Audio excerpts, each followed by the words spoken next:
Hello again everyone, welcome back to the channel, Comic Kid here, and today we will be doing an unboxing and review of the Mezco 112 Sovereign Knight Batman figure. This is the company's second major Batman figure, and this is the base edition here, the Onyx version, which is a Mezco.com exclusive, has actually already come out in some cases. But this is the standard version here, this is the base one, so on and so forth. Righty, so to get started, the box comes with a dust jacket here. Most Mezcos do, especially if you get the cardboard box ones.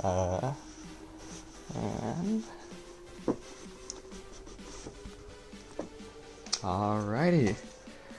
There he is, and we'll go ahead and break him out of the package real quick.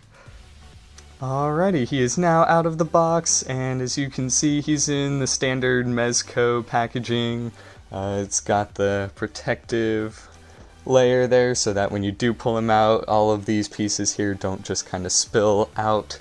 And yeah, on the back side here, we have the official notice for Mezco products, and the stands. I'm actually a little unfamiliar with some of these at the moment. I'll figure out what they are in a minute, but here's the base stand for a Mezco figure.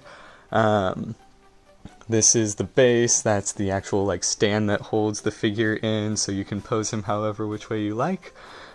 These here actually look like they might be for posing some of the accessories, but we'll see how that goes. Alrighty, so the Sovereign Knight Batman comes with 3 alternate heads, a short-eared Batman, a battle-damaged one, and an unmasked Bruce Wayne. You have a bunch of batarangs here, a bunch of alternate hands, you have a grappling gun, a sonic gun, and a bat drone. Oh, you also have I didn't see it there, a bigger batarang down there, just to kind of change up the style and this, that, the other.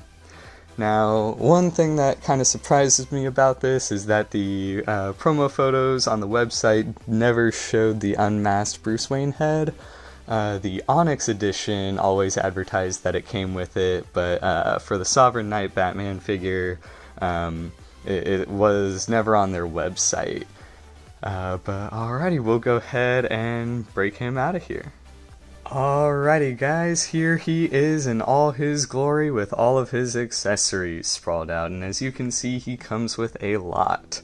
Again, you have your base over here, it's got one peg, so you can kind of decide how you want to pose him. That's for a ground shot. I figured out what these are for. I'm assuming they're for his cape. If you want to pose it, can kind of clip the cape there, pose it however you like, and then these go into this piece here, like so, and then this attaches to the actual figure stand there, like so.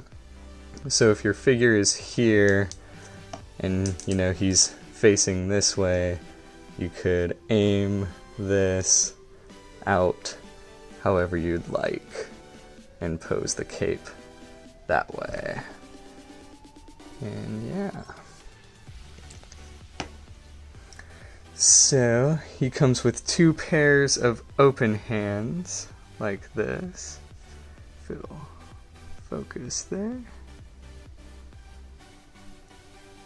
2 pairs of open hands, 2 grip ones, these would be good for batarangs and the like. 2 open grabbing hands, if you want him to be strangling the Joker. And then 2 semi-fists. As you can see, they have a hole there. These probably hold the guns and so on and so forth. Here is the larger batarang. As you can see, it's actually got a great design. Mezco actually put a lot of detail on that thing. It is textured like you wouldn't believe. It's got grooves and so on. The sonic gun here actually comes with a hook, and so you can just kind of pop that in, and he is locked and loaded with his batarang or back grapple gun. And then if you want to, it also comes with a fired version. It's kind of hard to see there, but basically if you undo that rope, you can essentially have Batman swinging from whatever perched position you'd like, and this, that, the other.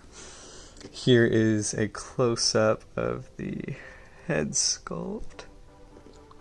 We have the Bruce Wayne head and the short-eared Batman one. Personally, I really like the look for the short-eared Batman. I've always been a fan of shorter ears myself, but that's just me. And yeah, now we're gonna go into the actual figure itself. How does he move? How his joints are? What Mezco did differently this time around, and so on. Alrighty guys, so looking at Batman himself, he's actually got a great cape. I absolutely love what Mezco did with this cape here. It kind of folds over his shoulders, like so. And because of that, the way it folds, you can have him like so, or it also just kind of folds over his shoulders like that. And it's great. Like, you can just barely see the bat poking out with the way it naturally comes together. Like, that alone just fits Batman perfectly, in my opinion. And then to get it off, you just kind of follow the crease back. The only thing I kind of wish they had done that might have improved it a little bit is add some wiring in the cape. I get that with the way it folds, it might, look a little awkward or weird like that. But I do think that wouldn't matter a whole lot. And so to, I guess, make up for that, that's where these pieces come in. I haven't tried these bendy cape clips yet, but we'll see how they go in some of the promo images. As far as other look and designs go, I think he looks great. I love the cowl especially. If you compare this one to the Ascending Knight figure, I would definitely say this one offers a more modern Batman approach. The ears kind of start off to the side on the Ascending Knight figure, and they are a little long, and he just looks a little too much like Detective 27 Batman to me. He looks a lot like he did in his first appearance, and I don't know, this one just seems a little more generic kind of Jim Lee Batman. I know a lot of people were complaining that the ribbing on his suit isn't as prominent and noticeable as it was in the promo photos, and I'd agree with that saying. It's definitely not as noticeable, but I don't think it really detracts from the figure in any way. So you can see he's got that line right down the middle there. He's got those muscles drawn out on the side specifically. I don't mind. Could they be more pronounced? Yes. Do I think it adds or subtracts anything from the actual look of the figure? Not really, no. The bat in the center is also sculpted very well. It does have some weird notches there, as y'all can see. I think that's a little weird. I'd have just gone for a flat bat myself. And then I don't know if this is the same on all the other figures, but on mine he has a bent utility belt like so.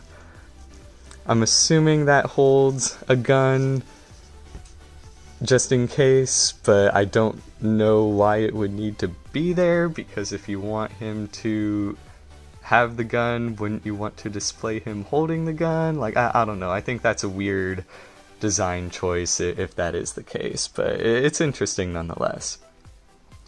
The belt is detached from the rest of the figure, which is good, so that when you pull the leg up, the belt can also rise and then not interfere with any pose that you're trying to give your figure. And as far as joints go, now that we've started, the joints are all pretty good. He has some stiff butterfly shoulders. They do feel a little limited. His head can it's got some good range of motion. You can't look up quite too far, but he can look down pretty well, and that's, I guess, more important for Batman than looking up, because then it allows you to get some much more brooding, I am the knight type poses. So he's got good down range on his neck joint there. His shoulders can go all the way around. You have to kind of work the fabric there, though. He does have that other twist joint there. He has double jointed elbows, which is nice, and he has a ball wrist. And as much as I like ball wrist, they are always kind of hard to get down for posability and this, that, the other. But it's standard Mezco. You have full range with his wrist. In regards to legs, his leg goes out pretty far, and eventually it doesn't go back before getting forced out like that too far, but like it will. But again, the fabric's not really kind of intended to do that motion, so be careful there. But he does have double jointed knees, like most Mezcos, and ball ankles as well. You can move that every which way you'd like. He doesn't have any toe joints, though, so you are stuck with the boot. And then I feel like really the only odd design choice is with the kneecaps. Considering there's not a whole lot of like armory pieces anywhere else on the figure, I think they could have done without the kneecaps. But as far as appearances go, that's really the only complaint that I have with this figure. Now, one thing I forgot to mention from earlier is ab crunch. He's got a little bit of a range there.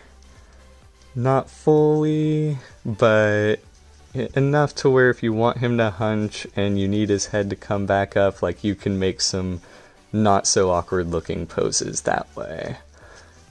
So there's that. And then as far as joints go, his head just pops off pretty easily. I would caution you that, yeah, you're gonna have to be careful when posing him so that you don't just pop the head right off.